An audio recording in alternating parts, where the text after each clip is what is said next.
still a lot of ice cream left, so don't eat them after. It's going to be happening. Yeah. So I think we're going to get started with our featured readers. We're really excited to have Julie, Sam, and Katherine here. And yeah, we're going to get started with Julie. Julie Poole is an MFA candidate in the New Writers Project at UT. She writes book reviews for Bookslut and film reviews for Bitch Magazine.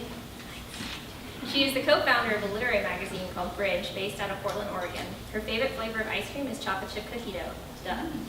I have Julie.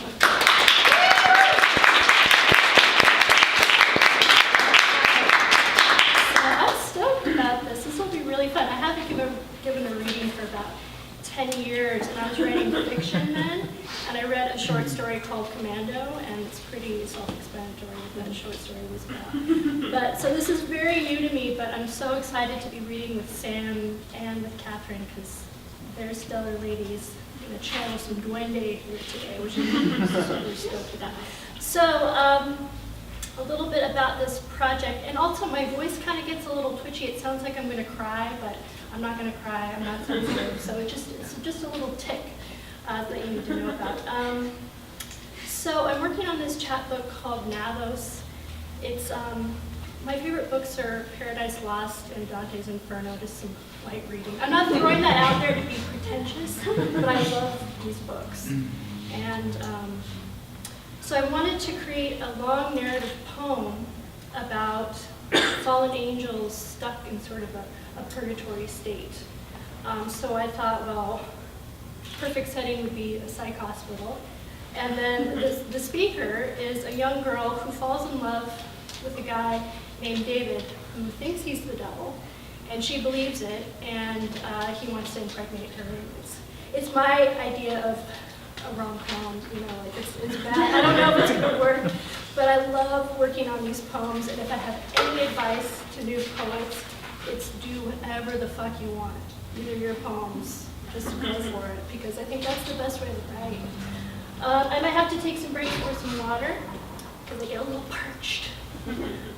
But the first poem is called Buddy Bears. When David asked me if I had a tilted uterus, because in order for the glistening one to stick, for the devil's seed to latch, I'd need one, I misheard him and thought he said universe, but I certainly had one of those. No, he said, do you have a tilted uterus? And I was almost positive I did, only it looked like the rings of Saturn pointing down, like a disk of galaxies bursting with confetti, a spinning frisbee thrown into nothing but black, black, black. Yes, I said, but I'm not the kind of wife that has sex with her husband. And he said, that's fine. He's planning on using a turkey baster anyway. What do you want out of life, he said. I was looking at a positive healing poster, picturing the backs of two brown bears sitting on their fat lumps side by side. One bear with its paw on the other bear's back, looking out over a serene lake at nothing but water and sky, the distant gray shading of mountains. That, I said, Buddy Bears. And I could barely articulate it without tears forming. He was quiet for a second, rather contemplative for the devil, and he said, those bears are thinking, where the fuck are our trees? It's my eco poem. It's about deforestation.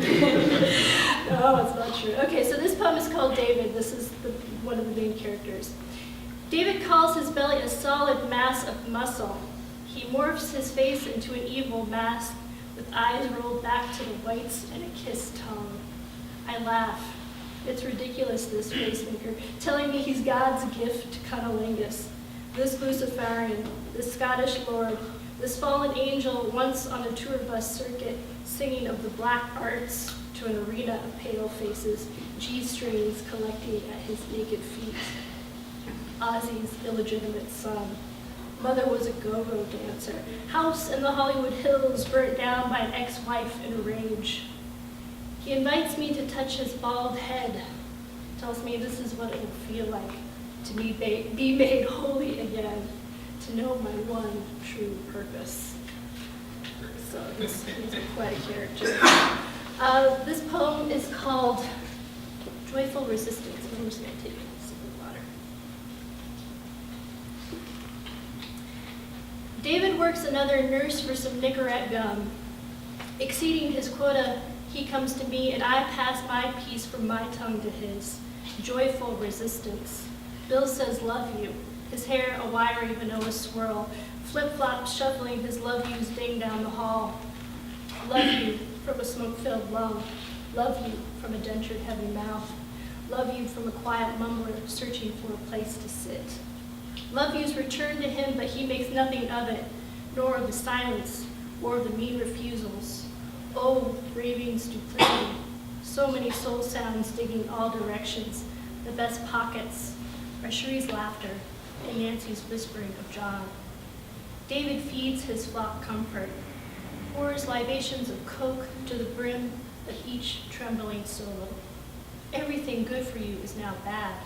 The world has turned opposite. The angels down here work best on candy bars and fizzy soda. Evil feasts on kale.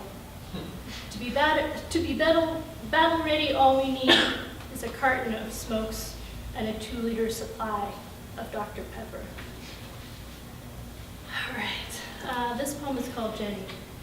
And what you need to know about Jenny is she's an older woman, and her daughter's name is Mocha.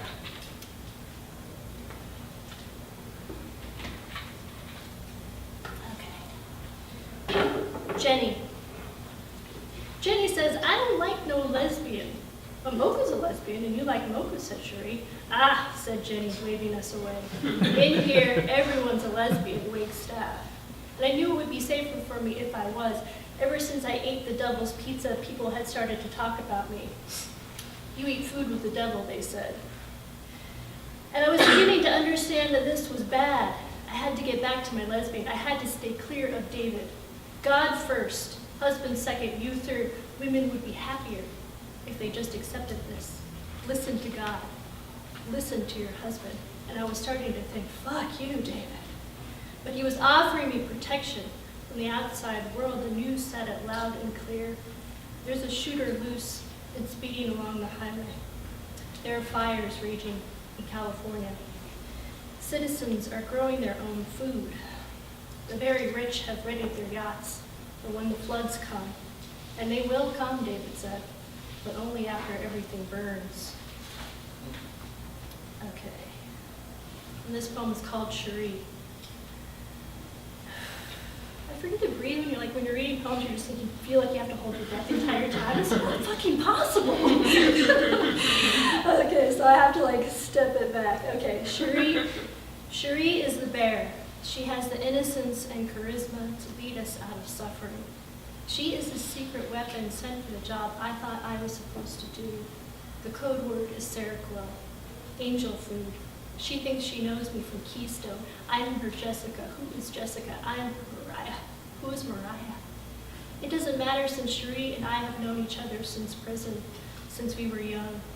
She left her baby behind, and I'm collecting pine cones and arranging them into a witchy pile. Women are dangerous. That's why Michael is circling with us. We sense his lightning bolts. We talk and giggle about boys. He likes them cut and slender, but most of all, he likes them low. Cherie and I are curious about his wings, but that would be rude. Cherie is the bear, Michael is the gigolo, I am the go-between, the reader of signs, the translator whose mission will not become clear until others have made their move. Okay. Perched in. I'm fun with it.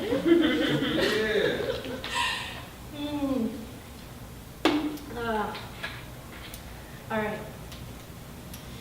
This poem is called Nutter Butter. Don't be so devastated. Some great love has written books for you and left them all over for you to find. Chicken soup for the soul. It all boils down to a noodle. Ha ha. He loves your brain. Been listening in on it for years on a station tuned to Slayer. Remember, you're making the best documentary ever with that there camera in your eye. This is America, and you've just been accused of having every opportunity to rise. So why are you here? Shuffling in slippers 2 sizes too big, dressed in a puke-colored prison garb. Poetry? Poverty isn't sexy when it slides up and down your face. Now is it, Dr. Gross? Give me my butt shot, give me my AIDS, I'm ready, ding ding. Just kidding. Thank God it's snack time. Something to queue up for after a long game of hoops. I've just been shooting like Kareem Abdul-Jabbar, creative like. Staff made a shot from behind his back, didn't even turn around to see it dunk. Swish, what a dancer, what a physician. We all cheered. This particular staff has been a reformer for years. He's a keeper. He asked me what I thought about free will. Won't put TP on the table, won't sugar your sister. But God is a lovable schmuck. And today they're serving a new treat for a snack that isn't an apple or an orange or a punishment. I am 35 years old. Happy birthday, says staff. Happy birthday, says the peanut butter cookie. Thank you, motherfuckers. All right, these are ridiculous, but they're so much fun, right? Okay, this last poem is called Jesse.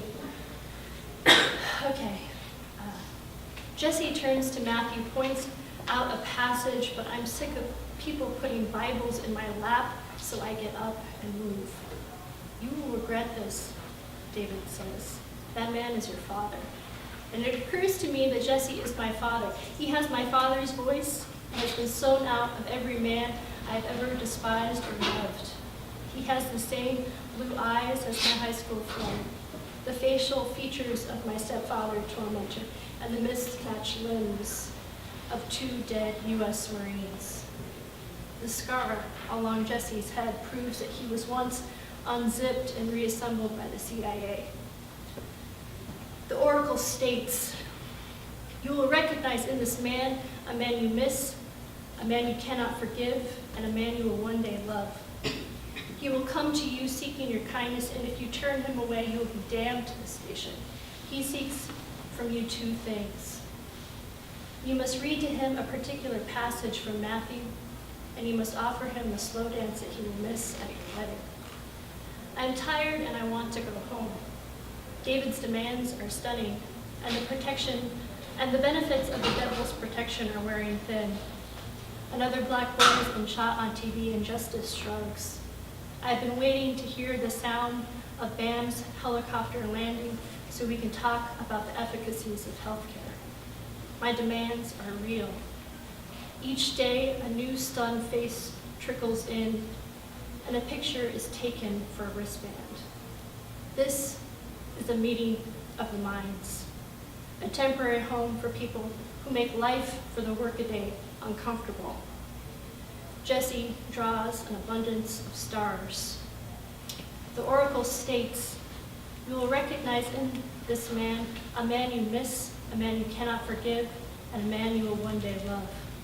He will come to you seeking your kindness, and if you turn him away, you will be damned to the station. He seeks from you 2 things. You must read to him a particular passage from Matthew and offer him the slow dance that he will miss at your wedding. All right?